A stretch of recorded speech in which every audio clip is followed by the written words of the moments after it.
Ibadah suci yang mestinya menjadi perjalanan spiritual penuh keikhlasan, justru dinodai oleh aroma busuk korupsi. Ketika kuota haji menjadi rebutan, dan janji suci di pelataran Ka'bah berubah menjadi transaksi gelap. Kini, mantan Menteri Agama Gus Yakut akhirnya dipanggil KPK. Apakah ini awal dari terbongkarnya borok sistem haji kita selama ini?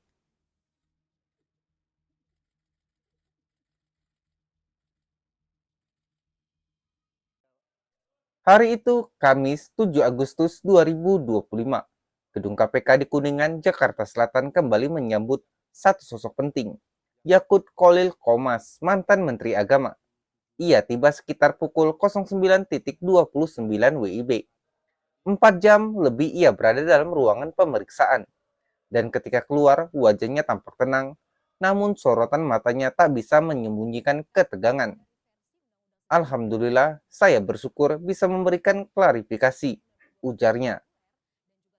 Klarifikasi yang dimaksud tak main-main, soal pembagian kuota tambahan haji tahun 2024 lalu. Tahun itu, Indonesia memang mendapat tambahan kuota. Namun alih-alih menjadi kabar gembira bagi calon jemaah, isu miring justru menyeruak. Siapa yang sebenarnya menikmati tambahan kuota itu? Apakah ada permainan di balik nama-nama yang berangkat?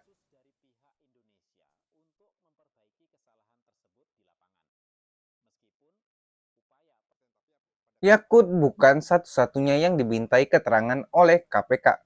Nama-nama lain juga ikut terseret dalam penyelidikan. Fadul Imansyah, Kepala Badan Pengelola Keuangan Haji BPKH, dan bahkan pendakwah populer Khalid Basalamah pun turut dimintai keterangan. Ini bukan perkara kecil. KPK telah beberapa kali melakukan ekspos internal, gelar perkara yang menandai bahwa penyelidikan mulai menemukan benang merah.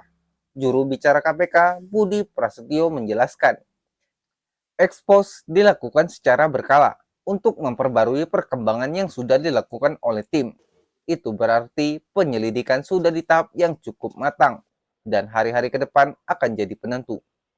Apakah kasus ini hanya akan jadi headline sesaat atau benar-benar membuka jalan menuju pengusutan yang serius?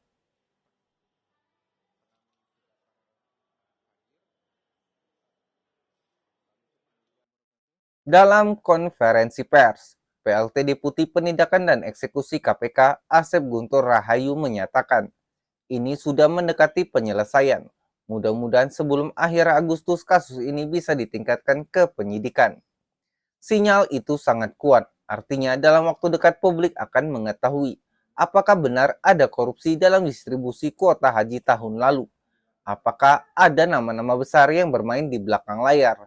Dan yang paling penting, apakah sistem haji di negeri ini yang seharusnya sakral sudah lama dijadikan ladang bisnis dan kekuasaan?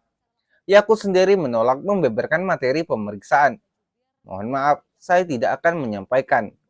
Katanya singkat, tapi justru di balik keengganan itu publik makin penasaran. Ada apa sebenarnya yang disembunyikan?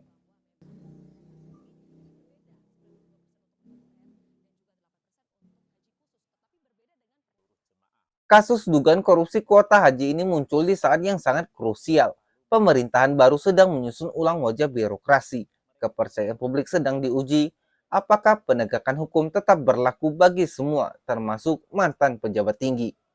Selama bertahun-tahun, ibadah haji di Indonesia tak lepas dari isu biaya tinggi, antrian belasan tahun, hingga praktik titipan dan orang dalam. Kini dengan pemeriksaan terhadap Yakut, publik berharap bukan hanya individu yang ditelusuri, tetapi sistem haji itu sendiri dan penetapan kuota, pembiayaan, hingga pengelolaannya. Apakah KPK berani menyentuh akar persoalan? Ataukah ini akan jadi satu dari sekian kasus yang menguap begitu saja? Korupsi dalam ibadah bukan hanya kejahatan hukum, tapi juga pengkhianatan terhadap nilai-nilai keimanan. Bila kuota haji diperdagangkan, maka suci pun bisa dijual. Saatnya kita kawal bersama kasus ini. Jangan biarkan nama-nama besar lolos dari jerat hukum. Jangan biarkan ibadah dijadikan komoditas elit. Like, share, dan tinggalkan komentar. Menurut Anda, siapa yang harus bertanggung jawab dalam kisru kuota haji ini? Subscribe untuk terus mengikuti perkembangan kasus besar ini. Suara rakyat tak boleh diam, keadilan harus berdiri, meski di pelataran Ka'bah. Sampai jumpa di narasi berikutnya.